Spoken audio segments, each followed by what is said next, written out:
नमस्कार। आप देख रहे हैं प्राइम न्यूज धरणी हिंदी। आइए एक नजर डालते हैं आज के टॉप 10 हेडलाइंस पर। आज की सबसे बड़ी 10 खबरें क्या है जो सबकी जुबान पर। देवेंद्र फडणवीस बने महाराष्ट्र सीएम, अजित पवार और एकनाथ शिंदे भी लेंगे शपथ। देवेंद्र फडणवीस ने महाराष्ट्र के मुख्यमंत्री पद के लिए राज्यपाल से सरकार बनाने का दावा पेश किया। वे कल मुंबई के आजाद मैदान में शाम 5:30 बजे शपथ लेंगे। उनके साथ 2 डिप्टी सीएम भी शपथ लेंगे, जिनमें एनसीपी के अजित पवार का नाम प्रमुख है। महायुति ने 235 सीटों के प्रचंड बहुमत के साथ राज्य में सरकार बनाने का रास्ता साफ किया। फडणवीस ने इसे ऐतिहासिक जीत बताते हुए पीएम मोदी के नेतृत्व को श्रेय दिया। एकनाथ शिंदे कल लेंगे महाराष्ट्र के उपमुख्यमंत्री पद की शपथ। शिवसेना और बीजेपी की सहमति। एकनाथ शिंदे ने महाराष्ट्र के उपमुख्यमंत्री पद की शपथ लेने पर सहमति जताई है। उनके साथ देवेंद्र फडणवीस और अजित पवार भी शपथ लेंगे। शिवसेना विधायकों और बीजेपी नेतृत्व के आग्रह पर शिंदे ने यह निर्णय लिया है। संभावना है कि शिंदे को शहरी विकास विभाग का कार्यभार सौंपा जाएगा। शपथ ग्रहण समारोह कल शाम 5:30 बजे मुंबई में आयोजित होगा। सुखबीर बादल पर हमला करने वाला खालिस्तानी आतंकी गिरफ्तार। बड़ी साजिश का शक पंजाब के पूर्व उपमुख्यमंत्री सुखबीर सिंह बादल पर। स्वर्ण मंदिर में हमले का प्रयास करने वाला नरेंद्र सिंह चौरा खालिस्तानी आतंकी निकला। पुलिस ने बताया कि चौरा 21 से अधिक मामलों में शामिल रहा है और बाबर खालसा संगठन से जुड़ा है। स्वर्ण मंदिर परिसर में सादे कपड़ों में तैनात 175 पुलिसकर्मियों की सतर्कता से एक बड़ा हादसा टल गया। चौरा के इस कदम के पीछे किसी बड़ी साजिश की आशंका जताई जा रही है। संभल जाने की कोशिश में राहुल और प्रियंका गांधी को गाजीपुर बॉर्डर पर रोका। कांग्रेस नेता राहुल गांधी और प्रियंका गांधी वाड्रा को संभल में हिंसा प्रभावित क्षेत्र का दौरा करने से पहले गाजीपुर बॉर्डर पर रोक दिया गया। जिले में 31 दिसंबर तक बाहरी व्यक्तियों के प्रवेश पर प्रतिबंध लगाया गया है। संभल में शाही जामा मस्जिद के सर्वे के दौरान हुई हिंसा में 5 लोगों की मौत के बाद यह आदेश लागू किया गया है। कांग्रेस के प्रतिनिधिमंडल में गांधी भाई बहन के साथ उत्तर प्रदेश के 5 अन्य सांसद भी शामिल थे। आप विधायक नरेश बालियान को उगाही मामले में जमानत। मेकोका मामले में फिर हुई गिरफ्तारी।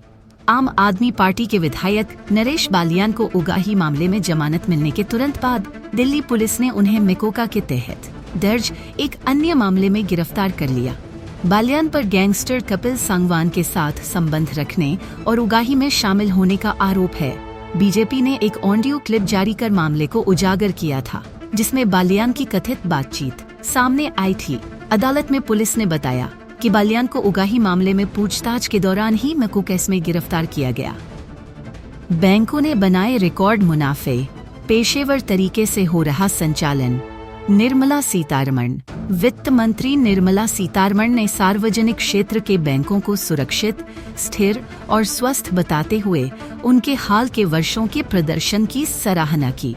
उन्होंने कहा कि पिछले वित्तीय वर्ष में बैंकों ने 1.41 लाख करोड़ रुपए का मुनाफा कमाया, जबकि इस वित्तीय वर्ष की पहली छमाही में 85,520 करोड़ रुपए का लाभ अर्जित किया गया। बैंकों का संचालन पेशेवर तरीके से हो रहा है, जिससे उनकी स्थिति मजबूत हुई है।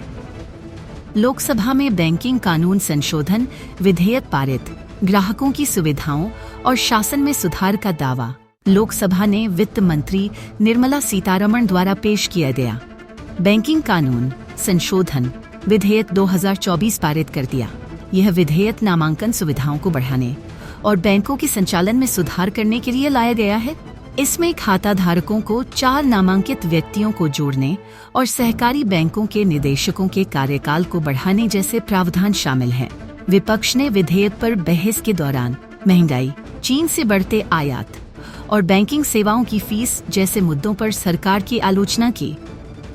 बीजेडी संगठन कमजोर, पार्टी छोड़े हुए नेताओं का समूह। बीजेपी का हमला। ओडिशा की बीजू जनता दल बीजेडी में आंतरिक कलह गहराती जा रही है।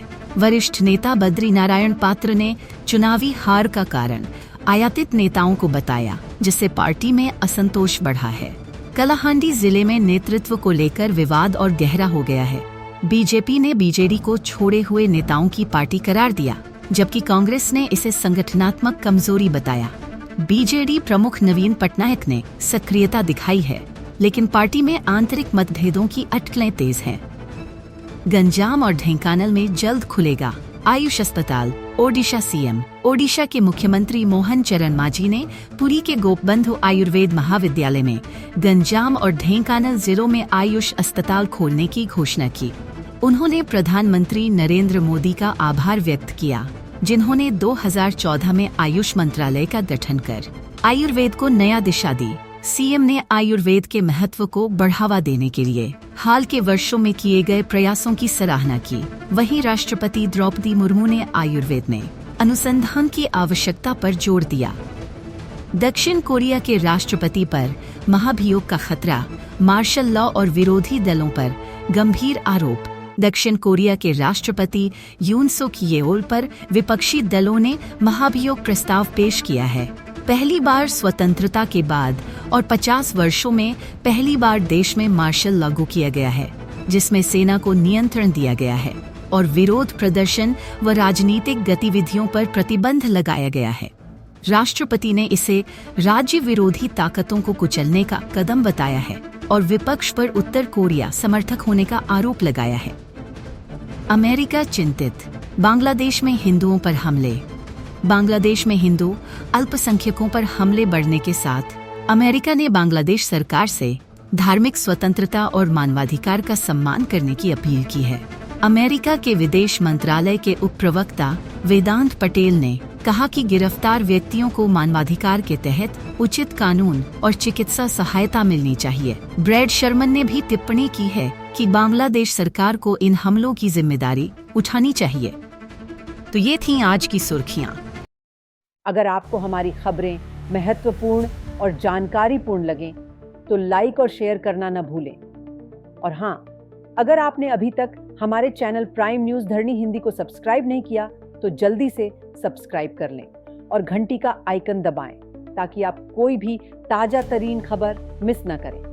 आपका दिन शुभ हो, स्वस्थ रहें और जुड़े रहें प्राइम न्यूज़ धरणी हिंदी के साथ। धन्यवाद और नमस्कार।